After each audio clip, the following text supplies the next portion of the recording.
This is Stuart Cameron with a look at yesterday's rugby in the Borders, and let's start with Scotland, who had a golden opportunity to beat France for the first time at home since 2006. And with 5 minutes remaining, they were in front despite throwing away 7 points when the hero from the Italy game, Duncan Weir, created headlines for a different reason when he gave a wild pass despite a three-man overlap, which ended up in the arms of a Frenchman who ran the length of the field to score a try. Earlier, Stuart Hogg and Tommy Seymour went over for a try each, but the game ended 19-17 to the French, with a late penalty sealing the game. On Friday night, Borders players were out in force representing Scotland at under-20 and club international level. The under-20s narrowly lost 18-13 at Netherdale, with Melrose's Damien Hoyland scoring a try. Meanwhile in Glasgow, half the squad had Borders connections, but lost 30 points to 3. It was a bad-tempered affair with a lot of off-the-ball incidents, and you can see highlights from that game at Borders Rugby Television right now at bordersrugby.net.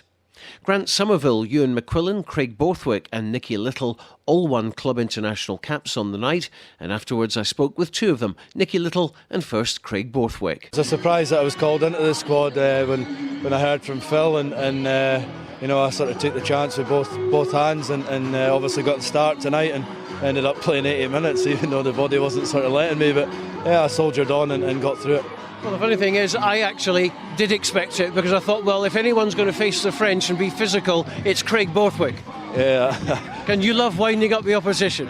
Yeah, I do enjoy it, yeah. That's what sort of Phil said that I came in for, was just to make a nuisance of myself.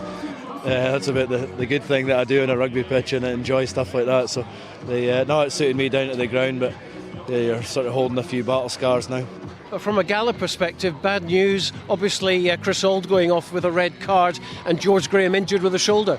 Yeah, George, I think he's hurt his shoulder quite bad. Chris with the red card, obviously, I don't know if I should say what if it was coming to a boil to a head the whole way through that game. There was always going to be something like that, and the referees, he never refereed what we were telling him to look for the whole time. And if they're going to do it, then players are going to take it into their own hands, and that's what came from that. And obviously Chris has got the red card, even though I think he was lying on the ground most of it and not doing anything. But that's the way the referee sees it, and that's the way it's went. Well, congratulations on your first cap. As I say, it's a big step up for all the Borders boys tonight, and that's not the end of the season at all. You've got plenty more to go for. No, we're back in on Tuesday, sort of a bit bumped and bruised, and look forward to Hawick on Friday night, and then get back onto the domestic duties and keep the season going the way it's going. Pretty disappointing to lose that game, but we just gave away far too many penalties tonight and just couldn't keep hold of the ball and get going, really, so pretty disappointing. Big experience for all the boys as well, 11 Borderers among them, so a lot of pride in the area. But playing against a team like France, I mean, big physical pack, and it was obviously going to be a physical contest. Yeah, it was very, very physical. I thought our set piece actually matched them really well, but I thought they were a lot more physical to break down, and just a few turnovers that really cost us the game, really, I would say. And you look at the scoreline, 30 points to 3. Didn't feel like that. No, I didn't feel like that. They just got a few breakaway tries, and it felt a lot closer than what the scoreline suggested. And running on for your first cap? It was brilliant. Really honoured to be playing for my country, but just wish it was a win at the end of the day. Yesterday there was plenty of success from Borders teams. In the National League, Selkirk won 43-12 at Biggar, scoring 7 tries, including a hat-trick for Josh Welsh, a brace from Darren Clapperton, and 1 each for Fraser Harkness and Mikey Davis. Rory Banks kicked 4 conversions. Into the Shield, and it's well done to Berwick, who are champions, winning with a game to spare as they made it 4 out of 4 with an 83-3 win at Langham. They'll now represent the Borders against Caithness in the National Shield semi-final.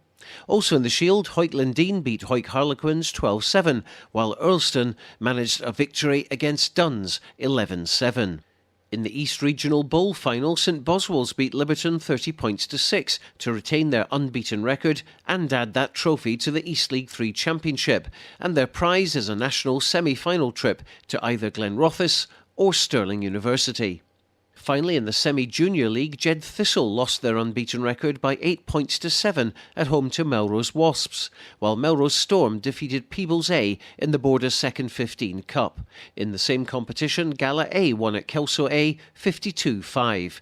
For a full list of results, fixtures, and to get the latest news, results, rankings, audio and video, go to bordersrugby.net.